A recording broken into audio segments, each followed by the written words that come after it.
All right, guys, welcome back for another video. This one I think is going to be very helpful for a lot of you that are considering hopping on these third-party lead platforms like Thumbtack, HomeAdvisor, Angie Leads, or if you're already using these platforms and you don't really know if you should keep going with them because it just doesn't feel like it's worth it. So to quickly introduce some of these platforms that I just mentioned, what they essentially do is provide business owners with leads that they can purchase from these platforms. And that lead is basically shared with several other contractors or home servicing providers in your same city. So they're shared leads.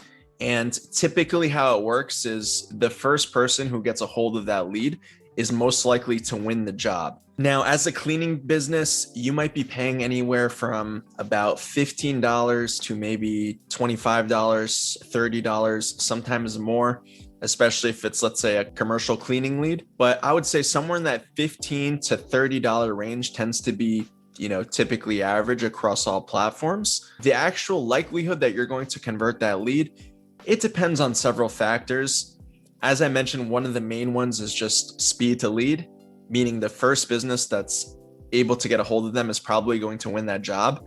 But there can certainly be other factors too, like how many reviews you have listed on that platform, or if someone decides to do their own research and perhaps they find your Google reviews or they start snooping around to see if you have a website, things like that. You can potentially win or lose business that way. So now with these platforms, who might they be a good idea for? Well, I actually think it's a decent idea for people that are just starting out who maybe don't have a digital footprint yet for their cleaning business. So for example, if you don't have a website, if you don't have a Google business page, if you don't have an Instagram, Facebook, LinkedIn, then yes, it's a good idea to get on these platforms because they're essentially the Amazon of cleaning companies. Meaning they've created a platform that already gets a ton of traffic to, so you don't have to have that much of a resume to get active on these platforms. And I know plenty of cleaning companies that were just starting from scratch and they were able to hop on these platforms, and within a few days up to a few weeks, they already started getting some jobs coming in and clients coming in. So the barrier for entry is pretty minimal. And that's what makes this a decent option for people that are willing to spend a little bit of money to get leads and new business for their cleaning company. Now, here's the thing. What we did discuss is that these leads are going to be shared. So no matter what, you are not going to win 100% of these jobs. And that applies for any advertising platform. It's not just for Thumbtack and HomeAdvisor. Even if you're running Google ads, Google local service ads, Facebook ads, you're never going to win 100% of the leads that you get. This is just a mindset shift that you need to have, especially if you've been growing your business on word of mouth and referrals up until this point. Well, guess what? Once you get into the online advertising space, it's a whole nother animal. So just be prepared for that. But especially with these platforms, you are going to find that your conversion rate is probably going to suffer. So you need to make sure that you're doing as many things as possible to win the job. Your greatest strength is going to be how quickly you could follow up with a lead as soon as you get them. And I would be persistent if possible.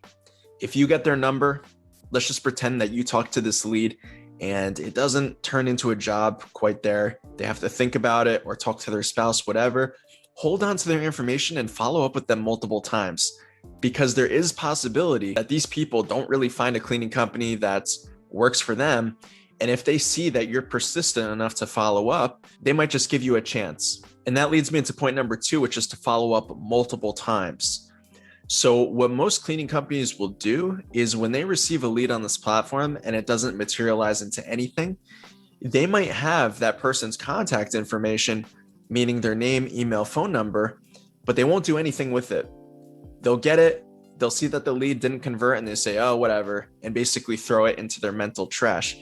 But what I want you guys to do instead is hold on to that information and make sure that you're periodically following up with them, not just today, not just this week, but over the course of several months to several years. Now, here's the main catch with these platforms is that tomorrow is never guaranteed. If you're relying on all of your traffic to come from these platforms, And tomorrow, let's just say that a catastrophe happens and these platforms went out of business.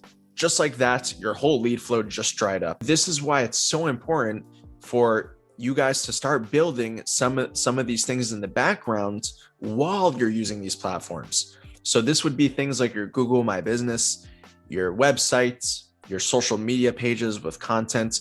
You want to make sure that you're having these things in the background just in case something happened and they decided to pull you out. Now, these companies are very lucrative, so I don't think that's going to happen anytime soon.